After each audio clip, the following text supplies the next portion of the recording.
kita tidak boleh bertanya masalah agama kepada orang yang terkenal atau dikenal memudah-mudahkan.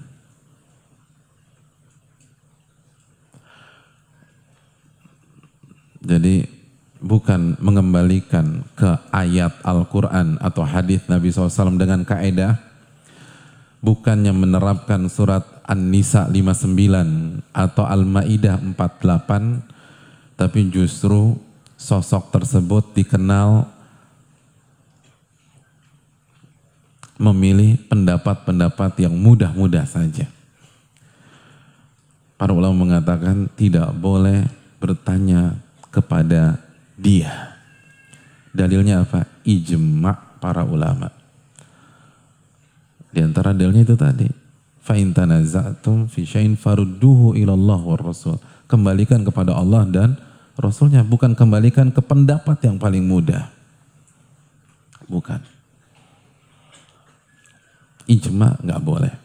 Dan antum bisa cek masalah ini dalam kitab Sifatul Fatwa dan Al-Fatawa Al-Kubra Al-Fiqhiyah oleh Al-Imam Ibnu Hajar Al-Haytami. Yang terakhir, cabang dari pembahasan yang tadi, hukum mencari-cari pendapat yang gampang. Dan seringkali itu kekeliruan para ulama, atau yang biasa dikenal dengan sebutan tatabbu'ur rukhas. Pokoknya cari yang paling mudah aja. Maka ini hukumnya nggak boleh. Dengan ijma' para ulama. Antum bisa cek ijma' ini di Jami' Bayan al-Ilmi wa Fadli karya al-Imam Ibn Abdul Bar. Kenapa? Karena parameternya dalil, bukan pendapat yang paling mudah. Apalagi kalau itu kekeliruan. Tapi karena kita rasa dengan nafsu kita paling mudah, kita pilih itu. Itu nggak boleh. Bahkan ada ucapan yang terkenal di dunia ilmu usul fikih, man tarakhasa faqad tazandaqa. Barang siapa yang hobinya mencari pendapat-pendapat yang mudah, yang paling gampang, yang paling enak, yang paling cocok dengan hawa nafsunya, walaupun itu kegelinciran para ulama, maka dia akan menjadi orang zindiq. Zindiq itu munafik, keluar dari Islam. Karena itu akan menghancurkan agama. Akan menghancurkan agama.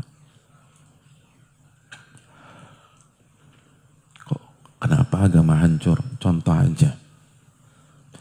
Di antara contoh yang agak mudah untuk dipahami orang awam, masalah nikah. Antum mau nikah? Antum mau nikah enggak? Ya bagus, bagus.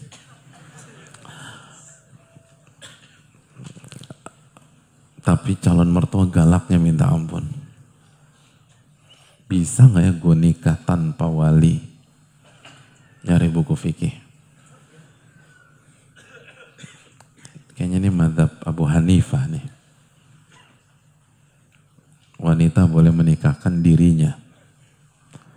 Kalau begitu dalam masalah wali nikah, saya Hanafi.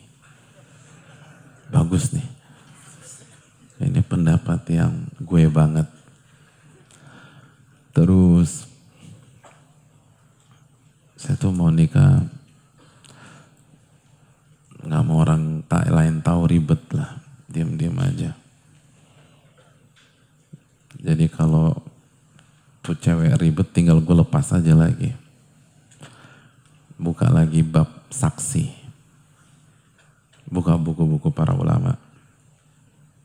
Oh, ternyata mazhabnya Abu Thawr, saksi itu bukan syarat sah nikah.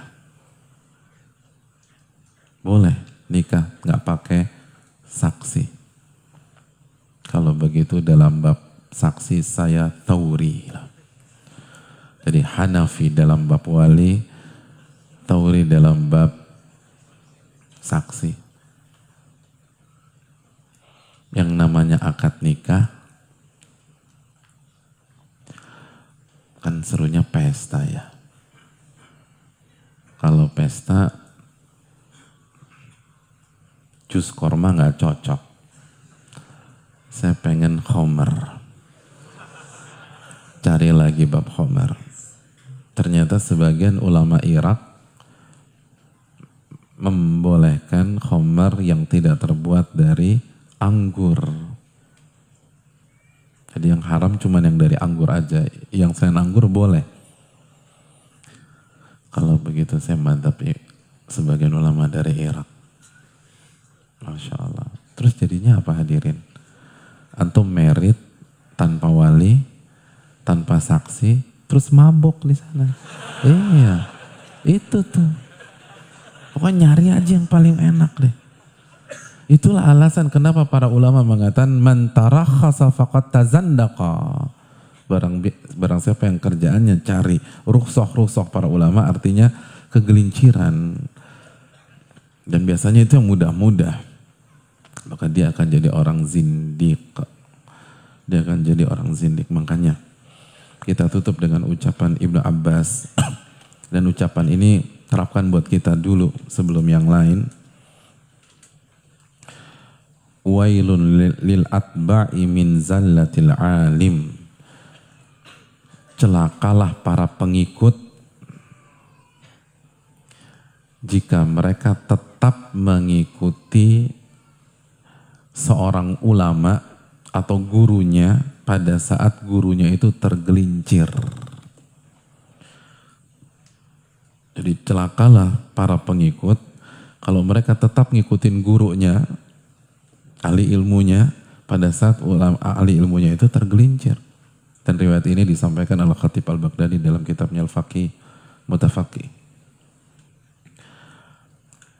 Jadi ikutin selama tidak bertentangan dengan dalil. Selama tidak bermaksiat kepada Allah. La ta'ata li makhlukin fi maksiati khaliq. Tidak ada ketaatan kepada makhluk kalau bermaksiat kepada Allah. Allah berfirman dalam surat Al-Hujurat ayat pertama, ya ayyuhalladzina amanu la tuqaddimu baina yadillahi wa rasulih. Wahai orang-orang beriman, janganlah kalian mengedepankan siapapun di atas Allah dan Rasulnya. Termasuk guru kita. Dan ini harus kita camkan. Kalau guru kita keliru, jangan diikuti. Dan nasihati. Dan sekali lagi kita bicara ini bukan bicara tentang pihak lain, bicara tentang kita. Termasuk di majelis ini. Begitu ada tergelinciran, jangan diikuti. Karena kita tidak bertujuan untuk menggiring masyarakat ke person.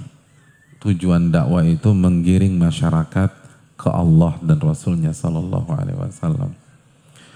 Jadi hati-hati dengan kegelinciran. Dan sekali lagi, kalau para ulama-ulama besar bisa tergelincir, seperti Abdullah bin Abbas dalam nikah mut'ah misalnya, seperti sebagian ulama Irak, apalagi kita, apalagi orang yang sedang berbicara di hadapan antum semua pasti tergelincir. Bukan mungkin, pasti. Dan kalau itu terjadi, buang.